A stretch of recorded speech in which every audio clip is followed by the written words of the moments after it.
Queridos, o pastor Fernando, para aqueles que estão há mais tempo aqui, ele é autor daquela palavra escondendo atrás das bagagens. Então foi ele que formulou aqueles desenhos e tudo é dele, né? Eu já preguei aqui, já preguei em outros lugares, aquela ministração é dele.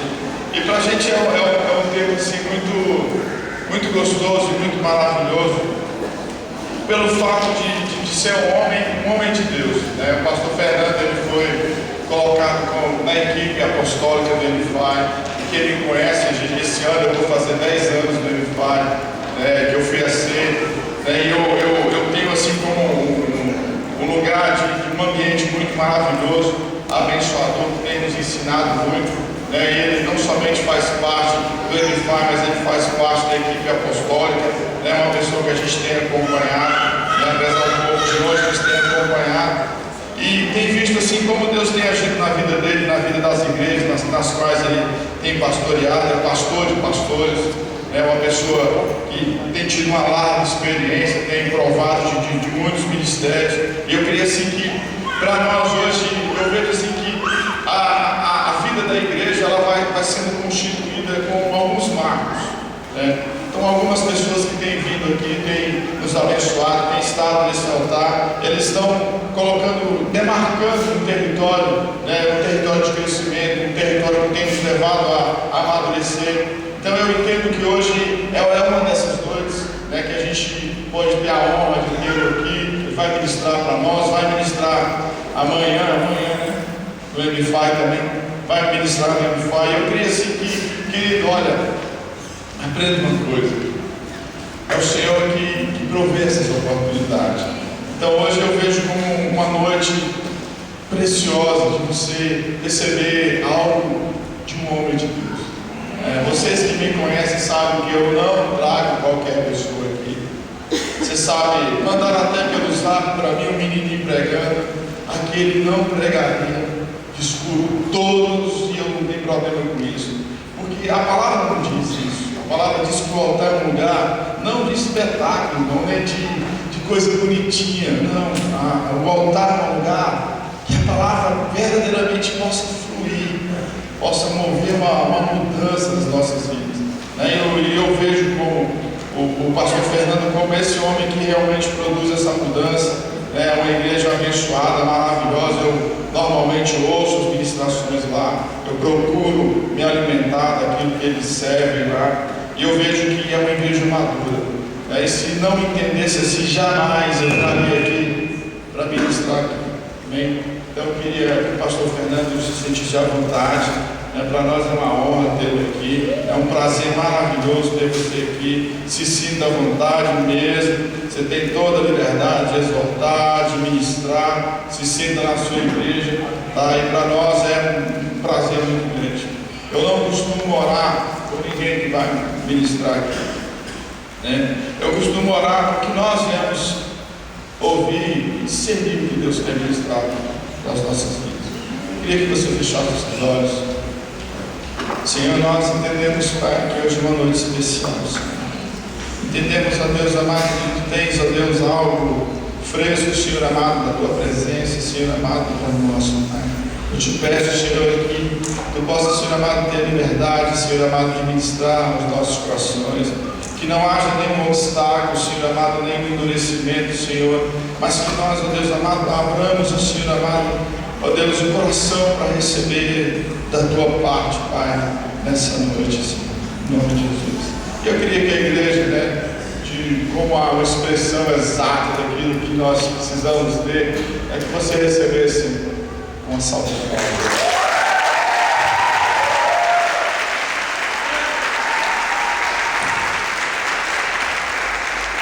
Amém, amém, amados, graça e paz do Senhor Jesus, amém. Para mim é uma grande alegria estar aqui. Já faz vários anos aí que Pastor Júlio a gente tem tentado vir aqui, nunca dá certo as agendas. A minha esposa já esteve ministrando aqui, a Sônia, né? E disseram que queria muito que ela viesse de novo. É verdade, né? É uma bênção, né? E é uma pena, até o último momento ela viria, mas Nossa filha mais velha vai casar esse ano e ela está precisando dar uma assistência para ela. Então ela mandou um abraço para toda a igreja, saudações para toda a igreja, amém? E ela falou que na próxima oportunidade ela vai estar aqui, em nome de Jesus, viu? E gente, eu estou assim, encantado, eu estou que nem Jó falava, né? Conhecia vocês que ouvi falar, né? Conheço o pastor Júlio já há alguns anos e sempre ele comenta, compartilha. A minha esposa compartilhou um pouquinho da igreja, mas antes eu conhecia vocês de ouvir falar, e agora eu consigo contemplar essa igreja linda, maravilhosa.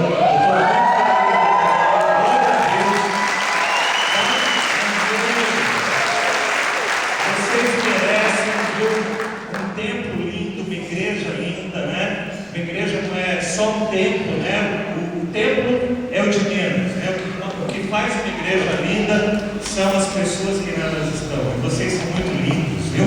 Vira para quem está do teu lado e fala: você é muito lindo, amém? Deus te fez de uma forma muito especial. E eu queria falar para vocês, amém. Gênesis 49, versículo 22, fala sobre José, uma profecia de Jacó. Jacó abençoando seus filhos, e ele abençoa seu filho José, e no versículo 22 do capítulo 49 de Gênesis, ele diz assim: José é uma árvore frutífera, à beira de uma fonte, cujos galhos passam por cima do muro. Eu creio que José, o nome José, ali José significa frutificação. E o que Deus quer fazer, está fazendo com essa igreja, é dando frutos a vocês. Ele diz assim ele diz que como árvore frutífera à beira de uma fonte, cujos galhos vão passar por cima do muro. Você já viu quando os galhos passam por cima do muro, eles começam a dar frutos do outro lado do muro? E é isso que eu quero profetizar sobre a vida de vocês. Que essa igreja seja uma igreja que cresça, alargue ainda mais as suas estacas, e os seus frutos alcancem lugares que vocês nem pudessem imaginar. Que essa igreja possa ser a mãe de várias igrejas que o Senhor há também de enviar vocês para começar, para plantar em todo esse Brasil, em nome de Jesus, amém? Só que aí, amém.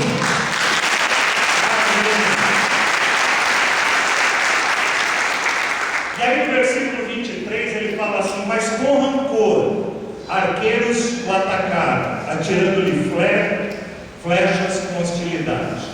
Sempre que a gente se propõe a fazer a obra do Senhor e ser frutífero na obra do Senhor, o inimigo fica muito irado com isso.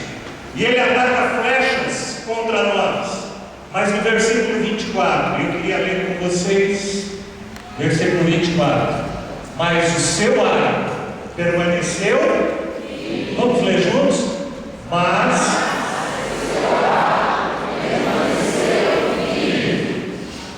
vira para o teu irmão e fala assim: mas o teu arco vai permanecer firme em todas as circunstâncias, amém? E ele diz: mas o seu arco permanece firme e os seus braços permanecem fortes, ágeis para tirar pela mão do poderoso de Jacó. E eu tenho ministrado uma série lá na nossa igreja. Eu comecei um mês atrás ministrando uma série de palavras cujo tema é permanecendo firmes.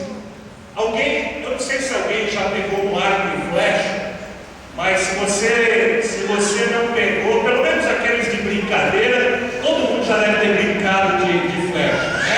Então você pega o arco e para você atirar a flecha, o que você precisa fazer? Você precisa esticar, e para você esticar, você precisa segurar o arco o quê? Com a mão frouxa. Se você segurar com a mão frouxa, você não consegue nada. Você tem que segurar com a mão firme, pegar o arco, esticar, para poder, quanto mais você esticar, mais longe você consegue consegue alcançar.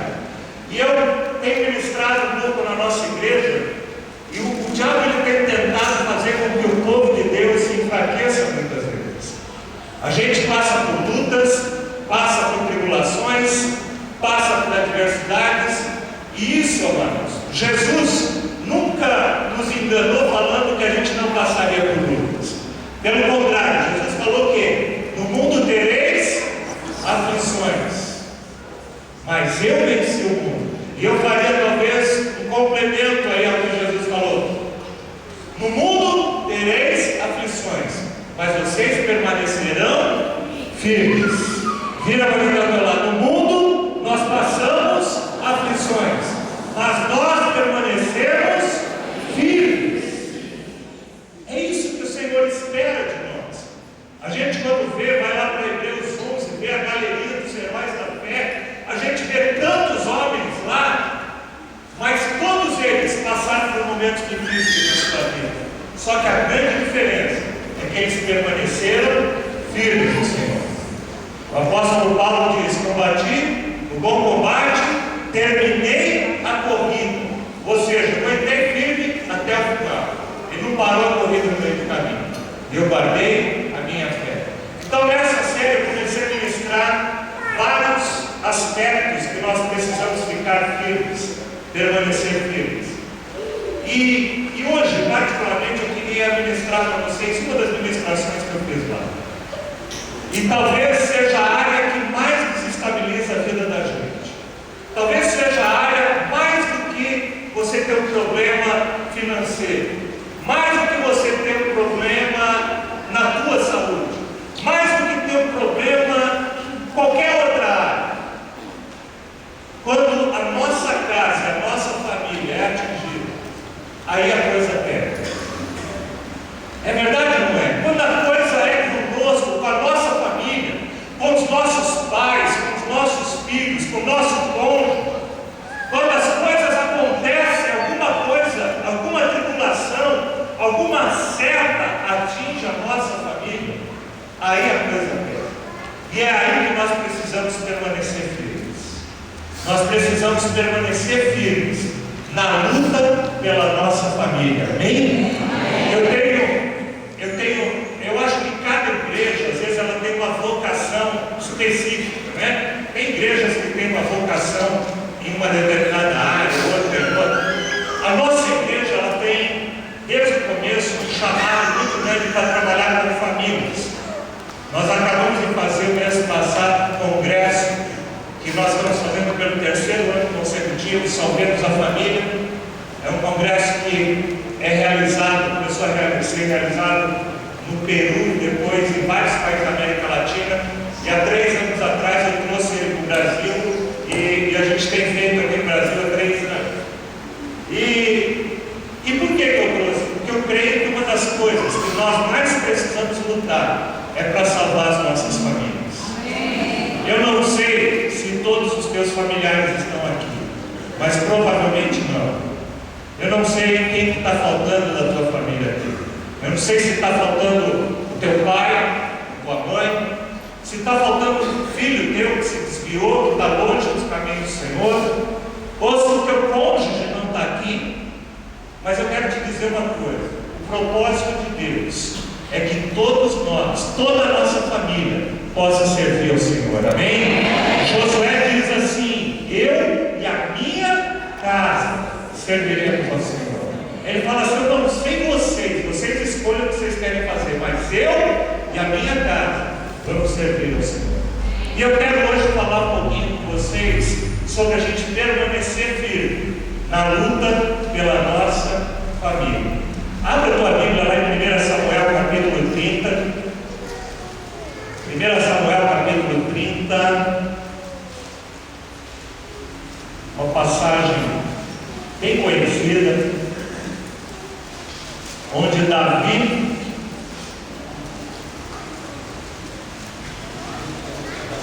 a partir do versículo 1.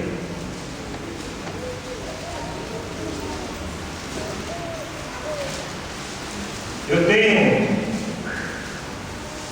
os problemas, gente, na família são algo que nos desestabilizam de tal forma que eu lembro uma vez, um dos nossos pastores, Cabal, ele foi diretor do Banco Santander, foi gerente de banco. Na época que ele foi gerente de banco, um homem um dia chegou para ele e falou assim: olha, procurou ele na agência do banco, eu queria se aumentasse o limite do meu cheque especial. Ele foi ver lá no computador e viu que esse cara nunca tinha entrado no cheque especial na vida dele. Só que nos últimos 3 ou 4 meses, ele todo mês estava entrando no limite do cheque especial. E ele perguntou para esse homem e falou assim: o que acontece que você nunca entrou no limite do cheque especial e agora você está entrando? Eu estou vendo aqui que você nunca precisou usar, aconteceu algum problema? Aí ele falou: aconteceu. Eu me separei da minha esposa, e desde que eu me separei da minha esposa, eu fiquei tão desorientado que eu já não consigo mais cuidar das minhas finanças, tudo na minha vida está atrapalhado. E aí até o Cabal, nessa época, ele ainda não era pastor, mas já era um dos líderes da nossa igreja, ele falou: então o que você precisa não é um aumento de limite de cheque especial. O que você precisa é que Jesus entre na sua vida, ordene a tua vida, reconstrua o teu casamento. Eu estou dando esse exemplo, amados, porque quando acontece um problema na nossa casa, quando falta harmonia, quando há um problema no relacionamento do casal, todas as outras coisas acabam refletindo em todas as outras áreas. Na área profissional, o cara vai trabalhar e já não está mais com cabeça para trabalhar. Por quê? Porque ele está com uma luta dentro da sua própria casa. E esse texto de 1 Samuel, capítulo 30, eu queria só te dar um contexto do que acontece, aonde que esse texto está inserido, né? O Davi estava no deserto, né, fugindo de Saul já durante alguns anos, e nessa época ele sai para lutar contra os filisteus, e ele e os 600 homens que compunham o exército dele saem para a batalha. E aí ele vira-se e deixa sua família desguarnecida. Ele vai para a batalha e deixa as mulheres, os filhos, num vilarejo chamado Siclag. E ali naquele local ficam os filhos, os pais que já eram idosos e as esposas ficam naquele local. Capítulo 30, versículo 1 diz: quando Davi e os seus soldados chegaram a Siclag no terceiro dia, os amalequitas tinham atacado o Negueb e incendiado a cidade de Siclag. Levaram como prisioneiros todos os que estavam lá, as mulheres, os jovens, os idosos. A ninguém mataram, mas levaram todos consigo, quando prosseguiram o caminho. E aqui talvez seja a primeira coisa que eu queria ministrar, e eu creio que esse texto ministra para nós nessa noite. Sabe o que acontece? Cuidado para não ir para a batalha e deixar a sua casa desprotegida. O que Davi fez, ele foi para a batalha, mas ele deixou a sua casa desprotegida. Às vezes, amados, a gente faz as coisas com boa intenção. Há muitos homens, por exemplo, que estão batalhando, estão suando para ganhar o pão de cada dia, só que eles esquecem que existe uma família. Eles esquecem, muitos se metem no trabalho. Eu tinha um cara, uma pessoa na nossa igreja, que ele trabalhava na polícia. Ele trabalhava na polícia, e quando ele saía da polícia, ele fazia um bico e trabalhava depois como segurança particular. E ele praticamente não parava em casa. E ele vinha para casa, deixava as roupas em casa, ele só trocava de roupa e saía. E ele viajava muito, porque ele era segurança de pessoas muito importantes. E eu chamei ele uma vez e falei: cara, o que você está fazendo? Não, pastor, é por um tempo, eu estou investindo, eu preciso ganhar um dinheiro, eu preciso trocar meu carro, eu preciso fazer isso. Só que enquanto ele ia para o trabalho, ele deixava esposa, filhos, completamente desguarnecidos, sem pai, sem cobertura, sem cuidado. Não adianta nada nós ganharmos o mundo todo e perdermos a nossa casa. Não adianta ganhar as batalhas como Davi ganhou e nós perdermos a nossa casa e a nossa família. Então, uma das primeiras coisas, eu acho que principalmente em termos de crise como nós estamos vivendo, a gente se dedica muito ao trabalho. Tem jovens que se dedicam muito aos seus estudos e acabam esquecendo da sua família, seus pais. Tem mulheres que se voltam tanto para os filhos, por exemplo, para cuidar dos filhos, que se esquecem dos seus maridos. Elas se dedicam excepcionalmente, são excelentes mães, mas elas esquecem que elas não são só mães, que elas também são esposas. E aí, irmãos, a gente vai e cobre um lado e descobre o outro. Você já viu aquele negócio que o pessoal fala do cobertor curto, né? Você tem cobertor curto, você puxa para cobrir o ombro e descobre o pé. Você puxa para cobrir o pé e descobre o ombro. Então não adianta, nós saímos para a batalha, a gente precisa priorizar algumas coisas. Davi estava com a maior das boas intenções. Davi sai para a batalha, vai lutar contra os filisteus, ganha dos filisteus, só que ele perdeu a família dele. Aqueles soldados perderam a família dele. Eu acho que eles pensaram que nunca ia acontecer nada. Talvez eles fossem daqueles que falassem: não, eu sou crente, Deus está comigo, Deus vai proteger minha família. Deus protege a nossa família, mas nós temos que fazer a nossa parte, amém? Deus protege a família, mas nós temos que fazer a nossa parte. Tem filhos, amados, que se esquecem dos seus pais. Eu outro dia estava falando, comentando lá na igreja, quando eu ministrei sobre isso. Meus pais já são falecidos, mas durante um bom tempo, eu já era casado, era pastor da igreja, eu tinha meu trabalho na igreja, eu tinha que cuidar da minha igreja, já não era pequena na época, eu tinha que cuidar da minha esposa, eu tinha que dar atenção para as minhas filhas que eram pequenas na época, requeriam muita atenção. E aí, além de tudo, eu ainda tinha mais um papel. Eu tinha um papel como filho. Eu sempre visitava, ligava para os meus pais, já eram de idade, tinham 80 anos, ligava para saber como eles estavam, ficavam doentes, eu pegava, arrumava um jeito de levá-los ao médico, à consulta do médico. Quando ficavam internados, passava noites ali no hospital, me desdobrando para não deixar nenhuma área da minha família desguarnecida. Não adianta você cuidar de uma área e deixar outra desguarnecida.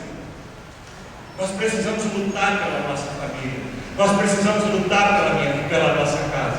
E gente, eu lutei pela conversão dos meus pais até o final. Meus pais são portugueses, aqueles portugueses muito tradicionais, católicos.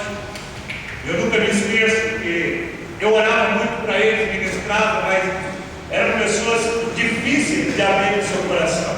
Até que meu pai teve um derrame e ele foi parar no hospital e eu fui visitá-lo, não passei a noite com ele ali no hospital, e ele falou: filho, ele falava com dificuldade, mas ele falou: filho, eu acho que eu vou morrer dessa vez.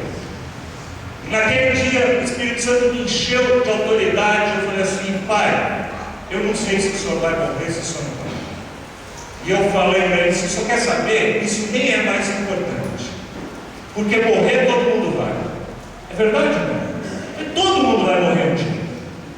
2 anos antes, Deus tinha curado ele milagrosamente. Ele estava internado no hospital e o dedo dele, ele era diabético, o dedo dele tinha tinha dado uma trombose lá no pé, no dedo, e os médicos disseram que não tinha jeito, que ia ter que fazer um amputado no dedo dele. E aí ele foi para o hospital, ficou internado, está fazendo só os exames para fazer a cirurgia com a amputação do dedo. E um dia eu cheguei lá para ele e falei: pai, só acredita que Jesus pode curar esse dedo? Ele falou: acredito. Então vamos orar. Eu orei por ele ali e fui embora para casa e voltei no outro dia. Quando eu voltei no outro dia, ele falou: filho, vem ver o que aconteceu. que quando ele tirou assim o pé do faixa, o dedo dele estava rosado novamente. E o médico havia passado lá e meu pai falou, o médico passou aqui e fala que não sabe o que aconteceu. E ele fala que foi um milagre, porque já estava pronto para a cirurgia, para amputar. Então 2 anos antes, eu já tinha feito um milagre na vida do meu pai.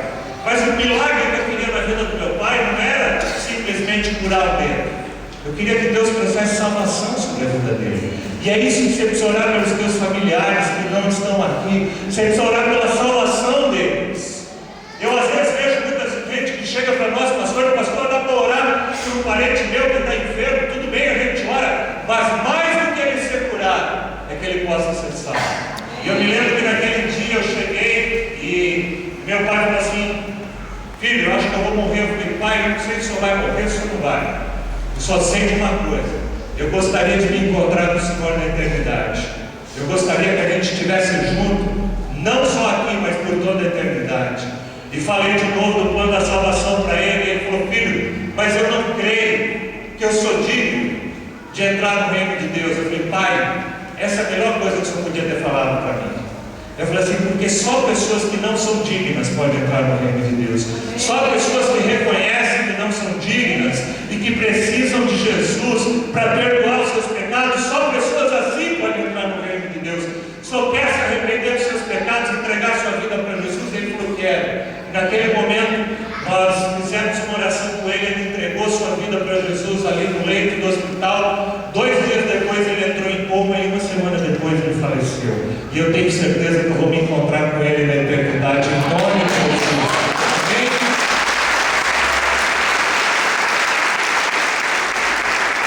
Mas eu lutei por ele, gente, até o último minuto. Eu não desisti. Nós precisamos, amados, tomar cuidado. Às vezes a gente vive com a batalha da vida, com as coisas da vida, na guerra, na batalha, tal, cuida disso, e esquece da nossa família. Quantos filhos estão por aí, cujos pais estão em casa, mas não são presentes na sua vida? Quantos filhos estão precisando que o pai sente com ele, fala assim, filho, como é que você está? Outro dia eu peguei minha filha mais velha, essa que vai casar agora, ela já tem 22 anos. Isso foi acho que 1 ano, 2 anos atrás. Eu saí com ela, marquei, eu liguei para ela e falei assim, que horas você sai da faculdade? Ela falou assim, umas 10 horas. Eu falei, tá bom, eu vou passar aí e vou te pegar. Pai, o que você vai fazer? Me pegar na faculdade? Eu nunca pego ela na faculdade. A faculdade dela é longe da nossa casa, normalmente ela vem de metrô. E aí eu falei, não, eu vou passar hoje para te pegar. Eu marquei um ponto, mas peguei ela. Eu já tinha feito reserva no restaurante, levei ela para jantar fora aquele dia, só eu e ela. Um restaurante super legal. E ela falou, pai, o que aconteceu? Eu falei, não, filho, eu queria bater um papo com você. E foi uma noite tão gostosa, a gente sentou junto, conversou. E depois eu tinha comprado um anel para ela, eu dei um anel para ela de presente. Eu falei assim, eu quero que você lembre, sempre se lembre, que você é nossa princesa, que Deus te ama e a gente também te ama muito, né? E assim, aquilo foi marcante na vida dela, até hoje ela fala desse momento. Um tempo que eu investi com ela. Talvez, e eu já tive vários outros momentos, estou contando um momento especial, mas tem dias da gente sair só para ir no cinema, de sair só para ir comer um pão de queijo com as minhas filhas. Eu rotineiramente faço isso. Por quê? Porque a gente não pode. E olha que eu tenho muitas coisas para fazer, uma grande igreja para cuidar, muitas coisas para fazer, mas a minha casa é uma prioridade, assim como as coisas de Deus são prioridade. Afinal de contas, uma vez eu ouvi de um pastor, amigo meu da Argentina, que ele falava o seguinte, né? Ele falava que tem muitas pessoas que falam que a prioridade é Deus, segundo lugar a família, terceiro lugar trabalho, quarto lugar a igreja. E ele falava, não. Na realidade, o que Deus quer é que essas 4 coisas caminhem juntas. E igreja, o meu amor a Deus, a família, todas essas coisas caminham juntas. Eu amo a minha família porque eu amo a Deus, eu amo a igreja porque eu amo a Deus. Todas essas coisas caminham juntas. Então, amados, primeira lição que eu queria que você guardasse nessa noite: cuidado para não ir à batalha e deixar a sua família desprotegida. Amém? Segunda lição que a gente pode tirar desse texto: olha o que acontece. Diz assim, Davi, versículo 4, versículo 3: ao chegarem a Siclague, Davi e os seus soldados encontraram a cidade destruída pelo fogo, e viram que as suas mulheres e as suas filhas tinham sido levadas como prisioneiros. Então Davi e os seus soldados choraram em alta voz, até não terem mais forças. O que foi que eu falei? Poucas coisas. Sabe quem é esse Davi que chorou até perder as forças? É aquele cara que matou um urso com a mão dele. Esse Davi que chorou aqui até perder as forças é aquele cara que enfrentou o gigante Golias, que ninguém conseguia enfrentar, e ele foi lá sem armadura, sem nada, e enfrentou aquele homem. Nós não estamos falando de um homem sentimental, nós estamos falando de um cara, nós estamos falando de um cara que era um guerreiro, mas quando mexeu na família dele, ele chorou até perder as forças. Porque é assim que acontece. Quando toca na nossa família, você pode ser o cara mais valentão do mundo, você perde as suas forças. E aí é isso que acontece. Davi fica extremamente angustiado. Diz no versículo 6: pois falavam em apedrejá-lo, e todos estavam amargurados por causa dos seus filhos e das suas filhas. Aqueles soldados que eram amigos de Davi, em outras passagens diz que esses soldados eram ossos dos ossos de Davi. Esses caras eram caras que davam a cabeça deles. Teve um deles lá que saiu correndo, atravessou o exército inimigo só para pegar uma água lá e trazer para Davi. Eram caras que eram companheiros, mas mexeu na família, eles ficaram desestruturados, perderam a sensatez. E tem muita gente que nessas horas, quando tem um problema na sua casa, na sua família, com seus filhos, com o seu casamento, perde a cabeça. E a gente começa a falar sem pensar. A gente, em vez de usar esse momento para buscar a Deus, a gente começa a agredir uns aos outros. Sabe o que a gente faz? A gente começa a fazer igual esses soldados fizeram. Falaram assim: Davi, a culpa foi tua. Sempre que tem problema na nossa casa, na nossa família, a gente sempre tenta transferir a culpa para outros. Eu, como pastor, quantas vezes já fui em aconselhamento, e aí você vai conversar com um casal: ah, sabe por que o nosso filho está assim? Por causa dela, ela que não cuida do filho direito. Aí você vai perguntar para a esposa, fala: não, nosso filho está metido nas drogas porque ele foi sempre um pai ausente. E cada um fica culpando o outro, e ninguém assume a responsabilidade. E tem filhos que falam: eu estou assim porque o meu pai era assim, porque o meu pai era aquele. A gente sempre fica tentando transferir para outros a responsabilidade. E nessa época não foi diferente. Aqueles homens falavam em apedrejar Davi. Davi, você que é o culpado. Mas eles também não eram culpados. Eles também não poderiam ter montado uma guarda, falado para alguém montar uma guarda para proteger a sua família?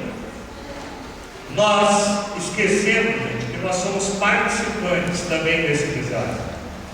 E a gente fica com raiva, e gente, raiva, ira, é uma coisa que deixa a gente, faz a gente perder a cabeça. Por isso que a Bíblia fala para a gente: até pode ficar irado, mas não peques. Não perca a cabeça. Mas no meio da crise, sabe o que acontece? Sabe o que Davi faz? Em vez de ele perder a cabeça, sabe o que ele faz? Ele vai buscar direção de Deus. Olha o que diz o versículo 6, a continuação do versículo 6. Davi, porém, fortaleceu-se no Senhor. Vira para quem está ao teu lado, fortaleça-se no Senhor. No meio da crise, no meio do problema, no meio da luta, dobra o teu joelho e se fortaleça no Senhor. O teu filho está rebelde na adolescência, busca a direção de Deus para a tua vida. Sei que estou sendo redundante, mas gente, não temos outra coisa a fazer a não ser buscar a direção de Deus. Não adianta ficar culpando um, culpando o outro. É nesses momentos que a gente precisa ajoelhar, é nesses momentos que a gente precisa orar, é nesses momentos que a gente precisa falar: Senhor, o que eu faço no meio dessa situação? Busca forças no Senhor, como Davi buscou. Busca se fortalecer no Senhor, como Davi buscou. Quando meu pai estava lá, eu estou falando assim, gente, desse episódio com meu pai, porque hoje eu me alegro de saber, mas naquele momento era um momento de angústia, de dor. Eu amava muito meu pai sempre foi uma pessoa muito presente, muito companheira, muito amiga. Mas naquele momento eu falei: Senhor, me dá força para eu ministrar na vida do meu pai, para ele te conhecer. É nesses momentos, gente, que a gente precisa buscar a Deus. Porque tem pessoas que no meio do desespero, no meio da crise, fica de cama, fica amargurado, fica isso, fica aquilo, fica tudo, menos fica dependente de Deus, menos vai para a presença de Deus. Davi, porém, fortaleceu-se no Senhor.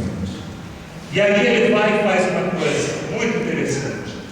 Então Davi, versículo 7, disse ao sacerdote Abiatar, filho de Aimeleque: traga-me o colete sacerdotal. E ele trouxe a Davi, e Davi pergunta então ao Senhor: Senhor, eu devo perseguir esse bando de invasores? Eu irei alcançá-los? O Senhor respondeu: persiga-os. É certo que você alcançará e conseguirá libertar os prisioneiros. Naquela época, o sacerdote, o que ele fez? Ele foi buscar o sacerdote para que o sacerdote pudesse trazer uma palavra de Deus para a vida dele. E aqui vai o segundo conselho para você. Primeiro conselho no tempo de crise, para você buscar a tua família: se fortaleça no Senhor. A segundo conselho, segunda dica: busque bons conselhos. Vira para quem está ao teu lado e fala assim: busque bons conselhos. Por que eu estou falando bons conselhos? Porque conselho ruim, gente, todo mundo é pronto para dar. É ou não é? Você vai lá no... Desculpe aqui, eu não sei se tem alguém que tem salão de beleza aqui, gente. Tem. Lá na minha igreja tem várias irmãs e tem irmão que tem, né?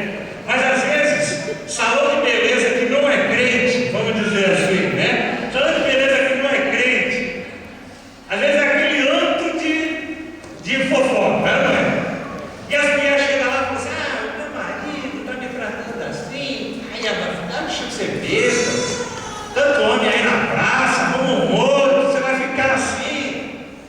Por isso que eu estou falando: busque bons conselhos. Jovem chega e vai pedir conselho para outro jovem igual ele e tal, vai falar: ei, que nada, cara. Vai curtir a vida, você não precisa obedecer teus pais, nada, cara. Busca conselhos com pessoas de Deus. Davi não foi buscar conselhos com qualquer um, Davi foi buscar conselho com o sacerdote. Vai buscar conselho com o teu pastor, vai buscar conselho com o teu líder. Eu estou passando por esse problema, me ajuda. Mas busca conselho.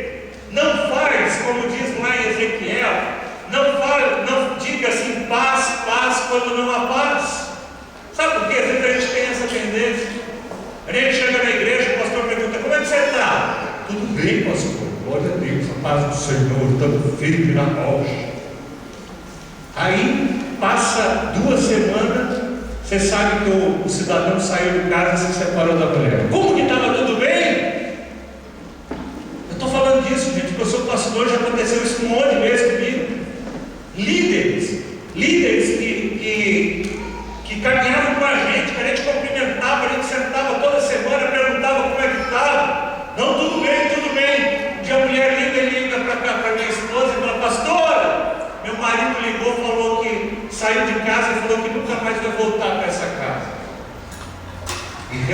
nunca mais voltou. Como? O pessoal da igreja fala assim, mas como?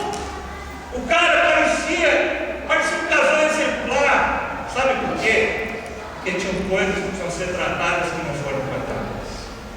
Dizia paz, quando não havia paz. Então, mas tem problema. Sério, gente, eu já fui procurar ajuda de pastores em momentos de dicas de educação dos meus filhos, das minhas filhas. Pastor, o que você acha disso? O que você acha? Eu devo fazer isso com as minhas filhas ou não? Gente, não tenha vergonha, busca conselho de Deus, busca bons conselhos com pessoas de Deus que possam te ajudar a você ser o melhor pai, a você ser o melhor marido, a você ser uma melhor esposa, a você ser uma melhor mãe, a você ser o melhor filho.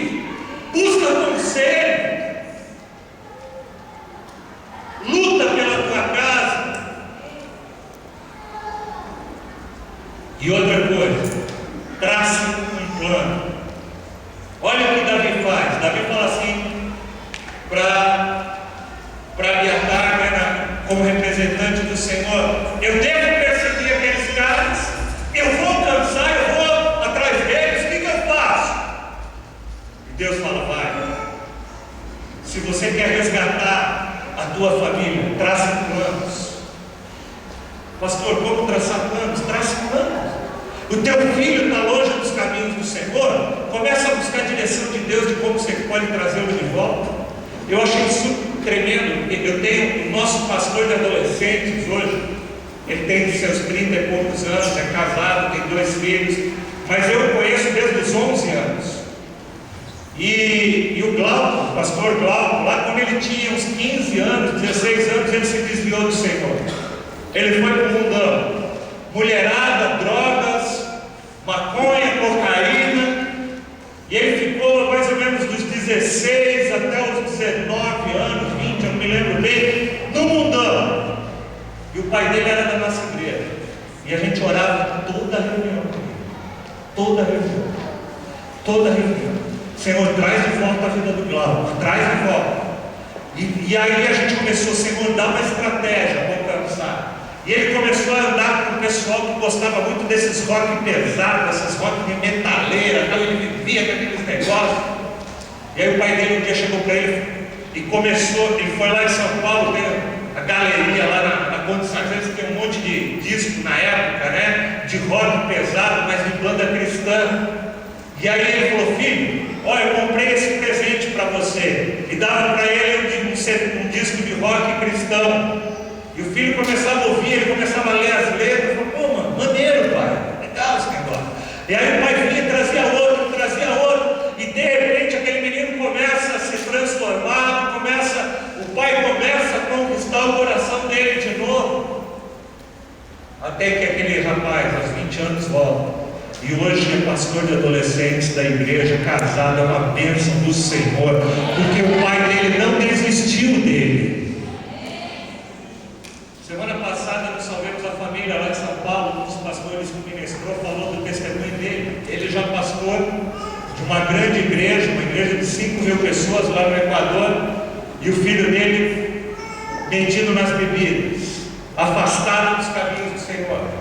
E aí ele, conformado, ele falou: eu preciso de uma estratégia. E um dia ele viu o filho lá na casa dele com os amigos jogando videogame. Ele falou: sabe de uma coisa que eu vou fazer? Eu vou aprender a jogar esse negócio. E ele comprou um videogame e começou a jogar todos os dias para aprender a jogar. Tinha um jogo lá que era o que eles mais jogavam, e começou a aprender a jogar. E um dia ele foi lá, estava o filho jogando com os amigos, e ele falou: posso jogar com vocês? Eles olharam, deram risada: você é? E aí ele foi jogar e ele ganhava todos.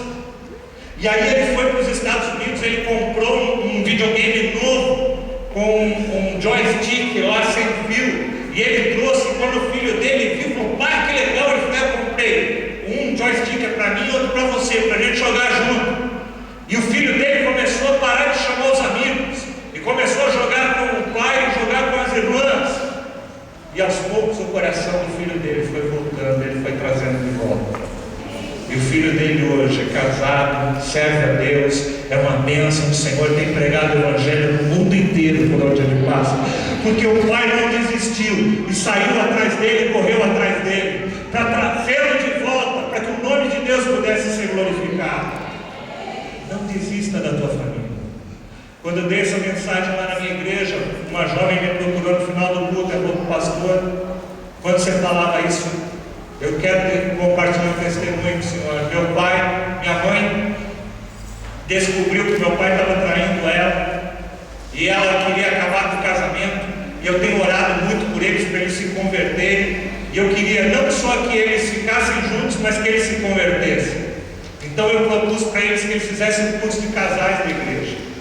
E o pessoal falou: você é louco? Como é que eles vão fazer? Eles não estão nem se vendo um ao outro, como é que eles vão fazer o curso de casais? E ela foi para a mãe dela, o pai insistiu, falou assim: vamos lá, faz o curso, depois que vocês fizerem o curso, se vocês quiserem separar, vocês se separam. E elas foram, o pai e a mãe foram fazer o curso de casais da igreja, um curso que a gente faz mais de 14 semanas.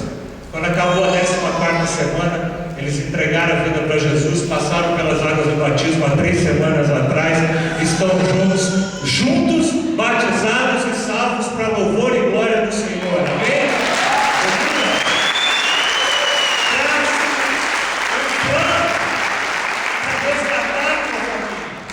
Não entrega a tua família de mão beijada pelo inferno.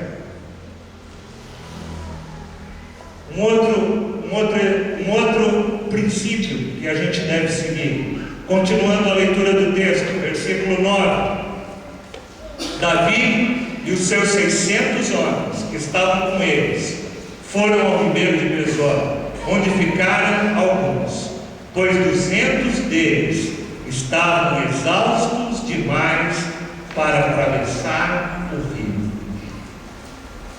E aqui eu queria parar um pouquinho. Eram 600 homens, 200 deles chegaram no ribeiro de Besor e pararam. Sabe o que isso significa? Você imagina 200 homens que pararam e falaram assim: eu desisto de recuperar a minha família. Eu não estou muito cansado. O pastor está falando aí, mas eu já tentei demais. Eu já fiz tudo que eu podia para trazer o meu marido, para trazer os meus filhos, para trazer os meus pais. Eu já tentei de tudo, eu não consigo. Eu desisto. Foi o que esses 200 homens fizeram. Eles chegaram naquele ribeiro de Besor e 200 deles falaram: eu estou cansado. Quantos já se cansaram? Pastor, eu estou 10 anos orando pela minha família, eu cansei. Mas a palavra de Deus fala para a gente permanecer firme. Vira para quem está ao teu lado e fala: permaneça firme. O reino de Deus é para aqueles que permanecem firmes. Lá em Gálatas 6, versículo 9 diz assim: no tempo certo nós colheremos, se nós não nos desesperarmos e não desistirmos. Você só vai colher se você não desistir. O reino de Deus não é daqueles que lançam mão, que abrem mão, que lançam mão do arado. Mas ali naquele vale de Besor, na beira do rio. E é interessante, porque quando a gente fala de rio na Bíblia, o rio na Bíblia, ele sempre tem uma conotação de dividir uma fase para outra fase. Por exemplo, o Rio Jordão, ele separava o deserto da terra prometida.